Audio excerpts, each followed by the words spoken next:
태초부터 변하지 않는 불변의 진리죠. 하나님 우리를 사랑하시는 것. 그것이 어떻게 보면 우리 안에서 신앙을 버틸 수 있는 가장 뜨거운 힘인 것 같습니다. 하나님 사랑. 그 사랑 온전히 붙들고 살아가는 귀한 은혜가 있기를 소망합니다.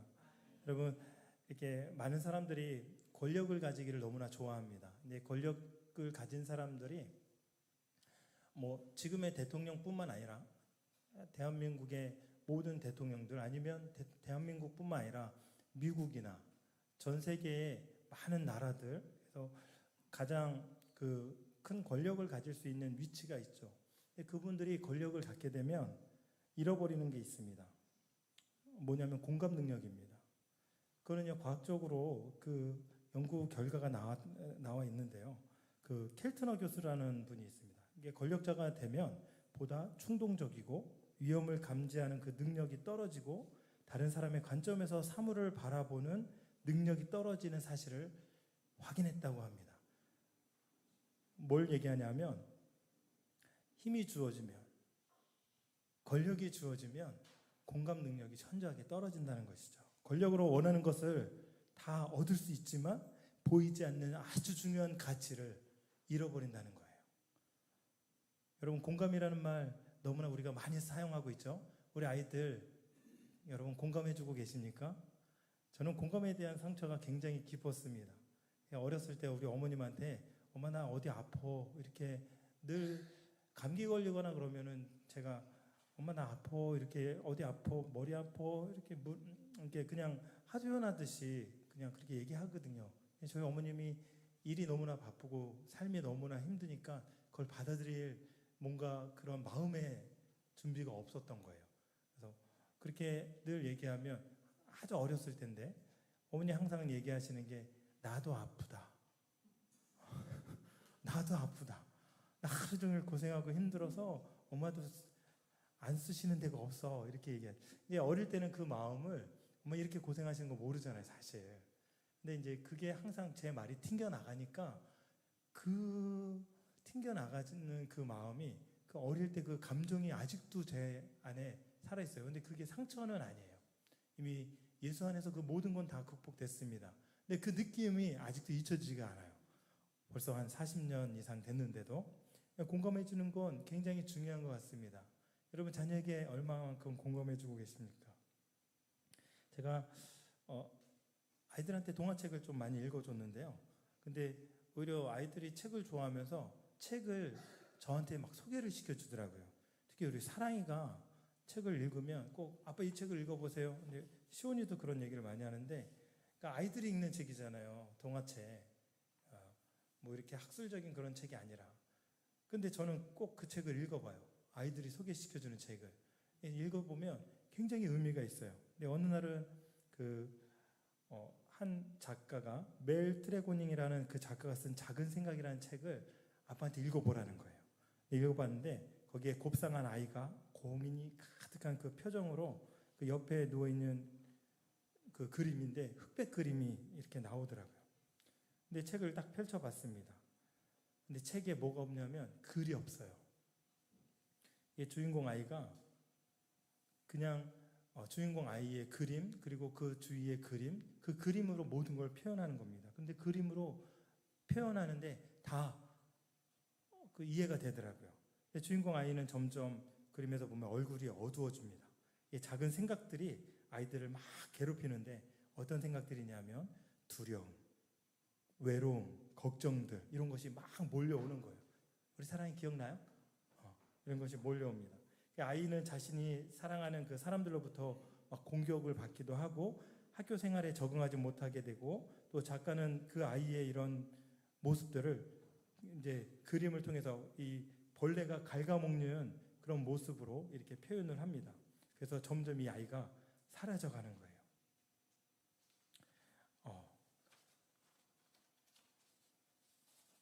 점점 사라져가는데 그 어느 날 아이는 그 누나의 중요한 비밀을 알게 됩니다. 누나가 있었거든요. 근데 그 누나가 자신과 똑같은 작은 생각들로 인해서 이 두려움 안에 갇힌 경험이 있었다는 그 사실을 발견하는 거예요.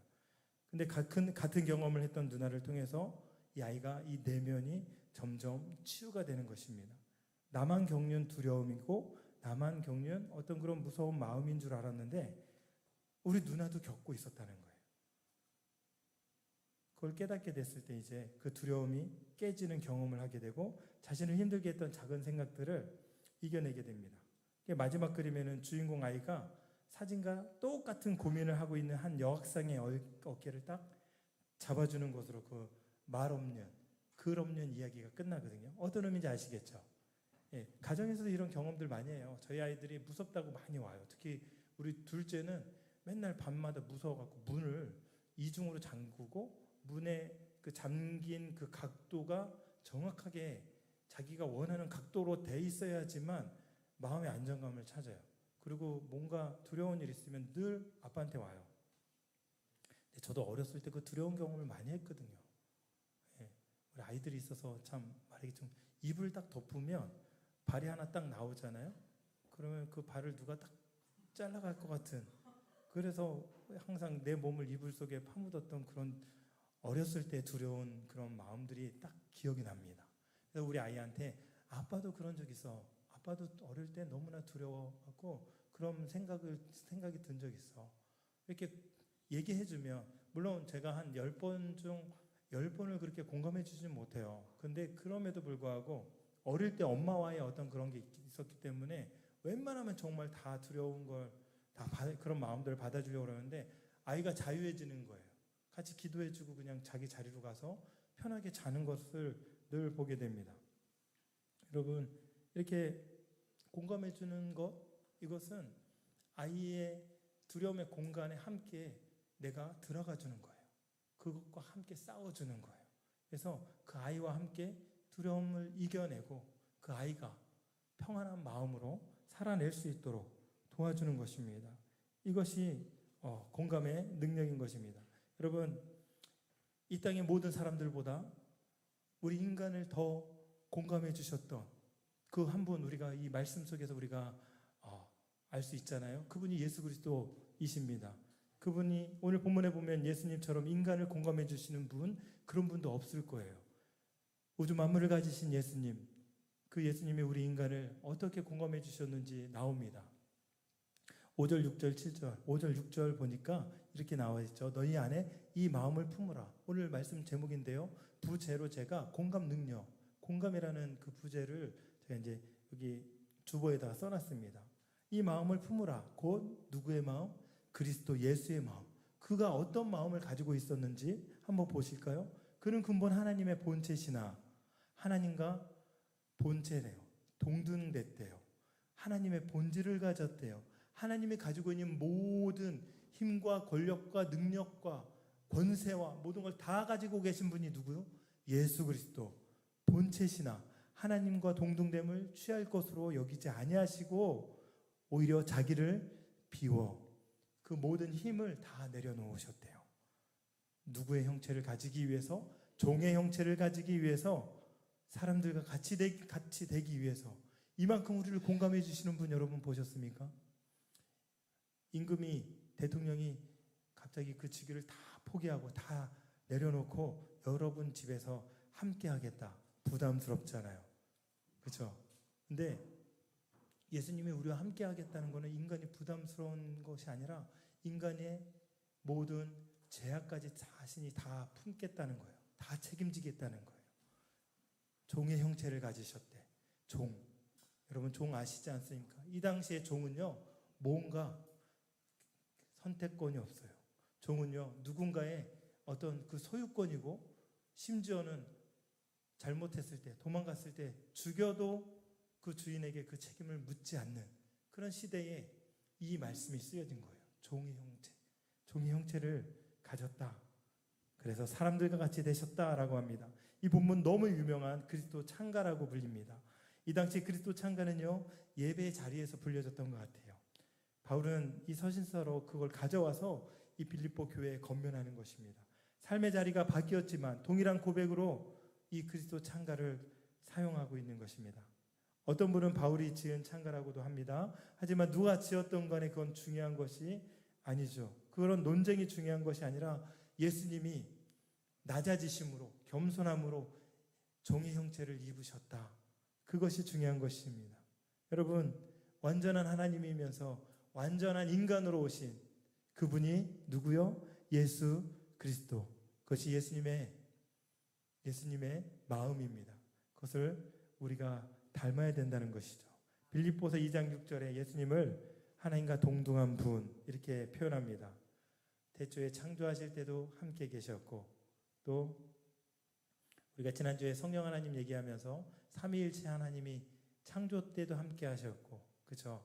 또 지난주에 말씀 안 드렸죠. 홍해를 가를 때도 주의 성령께서 함께 하시고, 모든 새로운 시작이 이 땅 가운데 이루어질 때, 예수님이 이 땅에 오실 때 동정녀 마리아에게 성령이 잉태하시고, 또 예수님께서 이제 사역을 시작하실 때에도 하나님 성령의 기름 부으심을 받고, 또 예수님께서 기다려라 하실 때, 성령을 기다려라 하실 때 40일 동안 제자들과 함께 하시고, 열흘간 예수님이 말씀하신 그 성령을 기다리기 위해서 기도하며 기다리는 이 백성들에게도 함께 하심으로 말미암아 사마리아와 온 유대와 땅끝까지, 예루살렘과 온 유대와 땅끝까지 이르러 복음을 전하기 위한 그 시작이 성령의 사역이었고, 예수님께서 만드신 이 교회가 생명력 있게 그 복음의 능력을 전하는 그 사역의 시작도 이 성령을 통해서 이루어진 그 놀라운 은혜가 있지 않았습니까? 우리 가운데 그 모든 사역에 성령 하나님 함께 하셨다 지난주에 말씀하셨는데, 그 중간에 예수님께서 또 함께 하신 그 삼위일체 하나님이 오늘 이 땅에 우리를 구원하시기 위해서 오셨다는 것이죠. 하나님과 본질이 같은 분, 이렇게 번역해서 묘사를 하는데요. 하나님과 동등하신 분, 본질이 같은 분, 이게요, 그 6절에 종의 형체, 이 말이랑 똑같은 말이에요. 이 본질과 종의 형체, 완벽한 하나님이 완벽한 인간이 되셨다는 거예요. 그 이유가 있습니다. 그 이유는 좀 이따 말씀드릴게요. 그것이 예수님이 이 땅에 오신 목적이 있는 것입니다. 하나님의 형상을 입었지만 인간의 형상을 입기 위해서 하나님이 주신 모든 권세를 내려놨다는 거예요. 인간과 다른 거죠. 인간은 권력을 주면 어떻게 해요? 공감 능력이 떨어진다 그랬잖아요. 상실한다 그랬잖아요. 가장 중요한 것. 그러나 만물을 창조하신 우주 만물의 주관자 되신 예수님은요, 우리를 공감해 주시기 위해서 이 땅에 오신 거예요. 제가 맨 처음에 여러분에게 말씀드린 뭐 때문에? 사랑. 그 사랑, 영원히 변하지 않는 그 사랑 때문에 그 일을 하신 것입니다. 하나님과 동등한 위치에 있었던, 이 동등하다는 말은요, 그 예수님 하나님과 보좌 우편에 앉아 계시다는 거잖아요. 이 보좌는요, 각각의 보좌가 있는 것이 아니에요. 하나의 보좌에 하나님과 함께 앉으셨다는 거예요. 오른쪽에.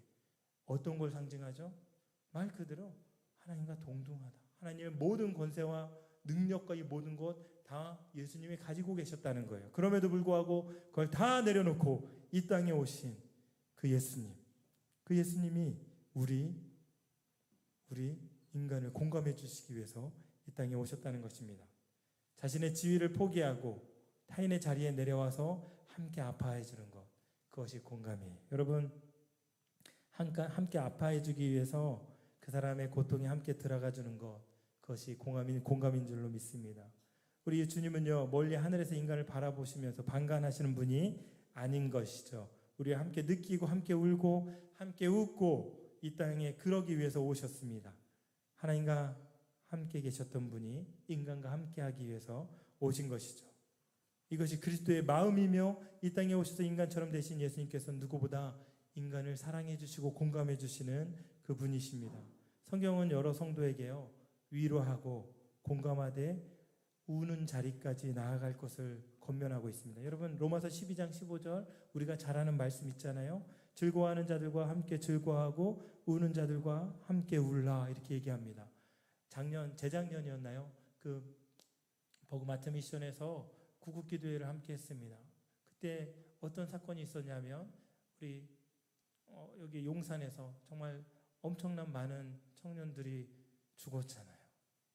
고통 속에서 그렇게 죽어간 그 청년들이 있는데, 우리가 그들을 위해서 함께 모여서 기도하고 울면서, 그때는 국기도회가 아니었나요? 그 이후에 아마 기도 모임이었던 것 같은데 그때 제가 잠깐의 메시지를 전하면서 이런 얘기를 했습니다. 하나님 살아계시면 왜 이런 일이 생길까요? 하나님 살아계시는데 저 청년들 너무나 아깝잖아요. 너무나 귀하잖아요. 이 땅에 아직도 꽃을 피워보지 못하고 하늘의 별이 된 그 청년들이 왜 저렇게 죽어가야만 했습니까? 하나님이 살아계시다면 하나님 정말 살아계신 것입니까? 그렇게 막 사람들이 절규하는 청년들, 절규하는 믿음의 사람들 너무나 많지 않았겠습니까? 그때 제가 메시지를 전달한 거는 하나였습니다. 하나님은 보이지 않지만 그들을 위해서 침묵한 것 같지만 하나님은 침묵하시는 게 아닙니다. 여러분이 그들과 함께 울어주는 것, 하나님이 그 자리에 계시다는 증거입니다. 여러분이 그들과 함께 아파하는 것, 그들의 가족들을 위해서 여러분이 기도하며 하나님을 정말 애타게 찾는 것, 그것이 여러분을 통해서 하나님의 형상을 닮은 여러분을 통해서 하나님이 증거되는 하나님이 살아계심을 나타내는 증거인 것입니다. 여러분이 우셔야 되는 거예요. 여러분이 하나님이 안 계신 것 같지만 하나님은 여러분을 통해서 우는 자들과 함께 우는 그 삶을 통해서 공감해주는 그런 삶을 통해서 여러분이 보여줄 것입니다. 그렇게 드러나길 또 원하시는 거예요. 할렐루야. 눈과 위에서 흘리는 눈물이 말라 있지는 않습니까? 그 눈물이 다시 회복되는 역사가 있기를 소망합니다. 여러분 자녀를 위해서 여러분 눈물을 흘리고 계십니까? 우리 예수님은 눈물을 흘리면서 공감해 주시는 분이에요. 죽은 나사로를 보면서 그 가족들을 보면서 눈물을 흘리시는 그분. 여러분 제가 아이들과 그 철로역정이라는 만화를 봤는데요. 그때 그 대사가 기억나는데 어떤 목표물을 향해서 그 목표물을 그 주인공이 보면서 막 눈물을 닦고 그 목표물을 보려고 할 때 그 전도자가 그 주인공에게 얘기합니다. 크리스찬이죠. 눈물을 닦지 마십시오. 때로는 눈물로 더 선명하게 보이는 것이 있는 것입니다. 여러분의 자녀는 눈물로 봐야 그 아이들을 더 선명하게 볼 수 있는 거예요. 여러분 이 나라 이 민족 우리가 볼 때는 위기잖아요. 교회가 위기라고 많은 사람이 얘기하잖아요. 여러분이 눈물로 이 교회를 보면 이 눈물은 더 깨끗한 교회를 보게 하시고 더 선명하고 아름다운 미래를 보게 하시는 줄로 믿습니다. 눈물로 보는 우리가 있으면 하나님이 그 땅을 하나님께서도 그 눈물을 통해서 하나님 나라 임하시는 도구로 사용해 주실 줄로 믿습니다. 공감의 능력이 우리의 눈물로 더 확장되는 은혜가 있기를 소망합니다. 그렇게 우리를 공감해 주신 주님이 이 땅에 오셨다는 거예요. 그래서 인간을 공감해 주기 위해서 어디까지 내려가셨냐? 그건 우리가 너무나 잘 알다시피 십자가에까지 죽음까지 내려가신 거예요. 8절 말씀을 보니까 사람의 모양으로 나타나사 자기를 낮추시고 죽기까지 복종하셨으니 곧 십자가에서 죽으심이라. 공감의 대가는요 십자가입니다. 인간의 고통의 자리에 대신 머무르는 것이 예수님께서 우리에게 보여주신 공감의 방법이었습니다. 여러분 누군가의 아픔을 공감하는 것은요 그 사람의 아픔의 자리까지 내려가는 것이라고 말씀드렸잖아요. 자녀가 아프면 내가 대신 아파줄 수 있었으면 하는 것이 부모의 마음이잖아요. 정말 그래요. 너무나 아프면 우리 아이들이 아프면 정말 내가 대신 아팠으면 좋겠다. 어느 목사님이 그 고백을 해요. 암에 걸리셨는데 하나님 감사합니다. 제가 대신 자녀 대신 제가 대신 암에 걸려서 너무나 감사합니다. 부모님들 다 이 마음 동감하시죠? 그것이 부모의 마음인 것입니다. 아버지의 마음이고 예수 그리스도의 마음이 그 마음인 거예요. 이 땅에 수많은 당신의 사랑하는 백성들이 당신 십자가까지 내려오지 않으시면 다 죽음의 길로 가는 거예요. 이미 죽었다고 사형 선고를 받는 당신의 자녀들이 영원한 지옥에 떨어지는 그 고통의 길로 다 가고 있는데 내가 대신 저들 대신 죽음을 맛보리라. 내가 대신 지옥을 맛보리라. 그 마음으로 예수님께서 십자가를 지신 줄로 믿습니다. 우리를 그만큼 공감해 주신 그 주님이 오늘 말씀에 있는 것입니다.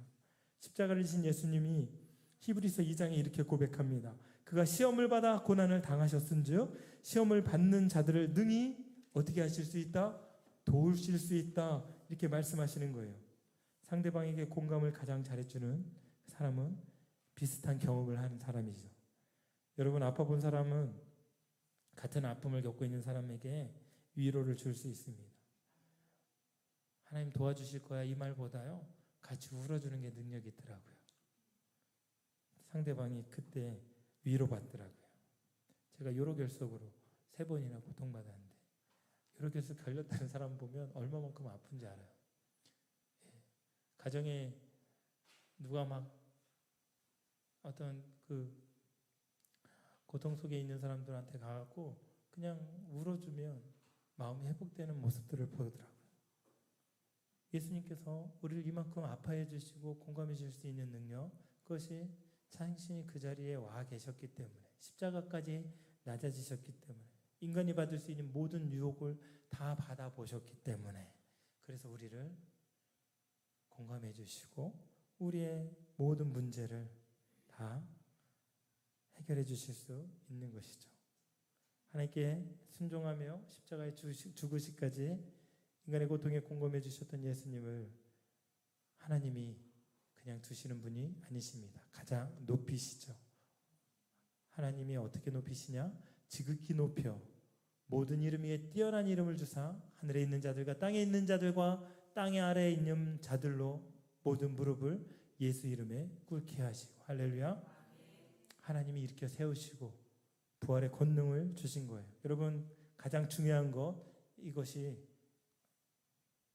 오늘 말씀의 또 핵심 중에 하나인데요. 공감의 목적은요, 위로를 넘어서 구원입니다. 이것 여러분이 우리가 기억해야 될 것이 이것이죠.